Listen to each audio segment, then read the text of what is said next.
বরকত চলে যাওয়ার কারণ সেটা হচ্ছে কৃপণতা, আল্লাহ রাস্তায় খরচ না করা, আল্লাহর সন্তুষ্টির কাজ ব্যয় না করা, নিজের পেট ছাড়া, নিজের স্ত্রী ছেলে মেয়ে ছাড়া আপনি কিচ্ছু বুঝেন না।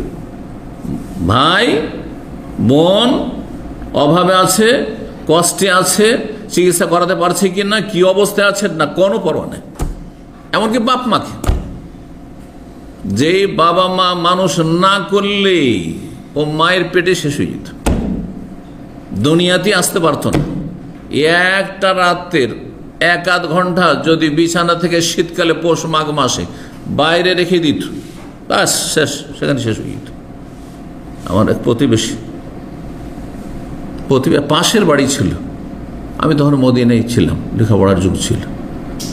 রাত্রে ঘুমিয়ে আছি, একটা বাচ্চা খুব বেশি কান্না করছে, 6 মাসে 1 বছরের বাচ্চা, খুব 1 বছর হয়নি, হয়তো 2-4-6 মাসের বাচ্চা হবে, ঠিক মনে নেই। খুব কান্না করছে। আমি বলছি যে এত কেন কান্না করছে, এত কেন কান্না করছে, কিন্তু এত রাতে কার বাড়িতে কে যায় আর কি বলে, কিছু বুঝতে পারা যাচ্ছে না।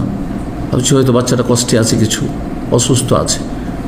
স্বামী স্ত্রী বিছানায় শুয়ে আছে, বাচ্চা নিচে পড়ে গেছে, শীতকাল মাটিতে পড়ে গেছে, খাট থেকে বা আপনার যা থাকে পড়ে গেছে, আর তার বাচ্চা কান্না করতে থেকেছে। এই বেকুবগুলো মরা হয়ে ঘুমোতে থেকেছে, বাচ্চা ঘন্টাখানেক পরে থেকে একবার নিস্তেজ হয়ে মারা গেছে। আল্লাহু আকবার। ফজরের সময় কান্নার আওয়াজ শুনছি, বড়দের কান্নার আওয়াজ। ফজরের আজান হয়েছে, কান্নার আওয়াজ বড়দের। এত রাত 1-2টার সময় শুনছিলাম, হ্যাঁ, ছোট বাচ্চার শিশুর কান্নার আওয়াজ।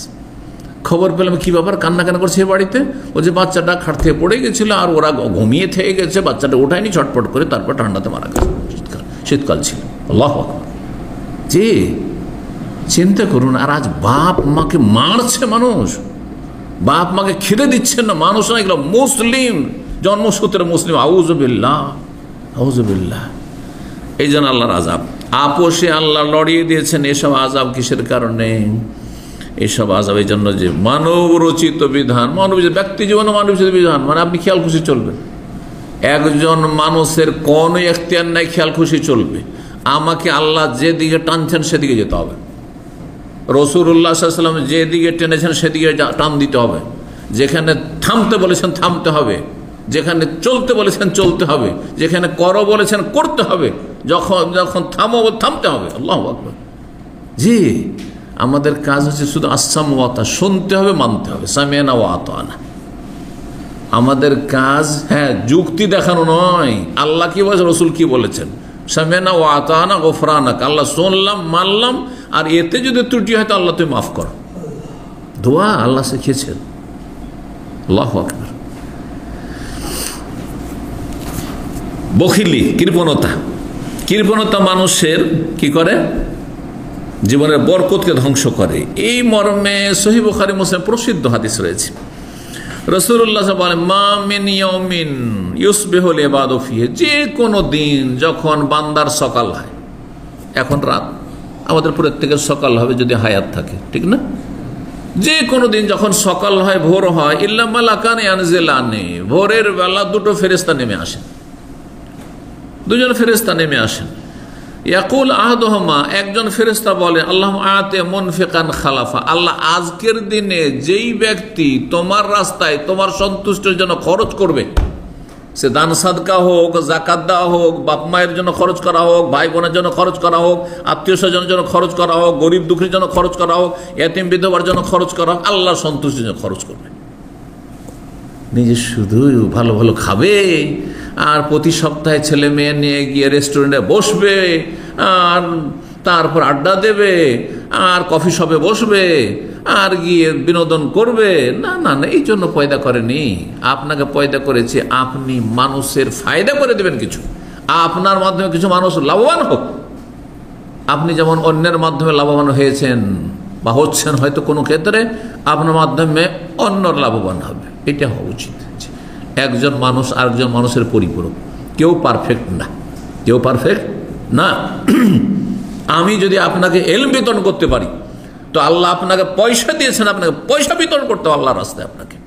জি, আর একজনের ব্রেন বুদ্ধি আছে, সৎ পরামর্শ দেওয়ার যোগ্যতা আছে, হ্যাঁ, সেটা বিতরণ করবে, সেটা দিয়ে মানুষের উপকার করবে। কেউ শ্রম দিতে পারবে, সময় দিতে পারবে, আমি সময় দিতে পারবো না হয়তো, কিন্তু আরেকজন সময় দিতে পারবে, মেহনত দিতে পারবে, সে মেহনত করবে, সময় করবে, আল্লাহ রাস্তায় সময় বের করবে। একজন আরেকজনের পরিপূরক, এই কথাটি অনেক আগে শুনেছিলাম। সত্যি প্রতিটি ক্ষেত্রে আমাদেরকে সবসময় মনে রাখতে হবে যে একমাত্র আল্লাহ রাব্বুল আলামিন অমুখাপেক্ষী, আমরা মুখাপেক্ষী। যখন মুখাপেক্ষী, তো আমরা আমাদের মুখাপেক্ষী অন্যরা আছে, তাদেরও তো আশা পূরণ করতে হবে, তাদেরও তো প্রয়োজনের পাশে দাঁড়াইতে হবে।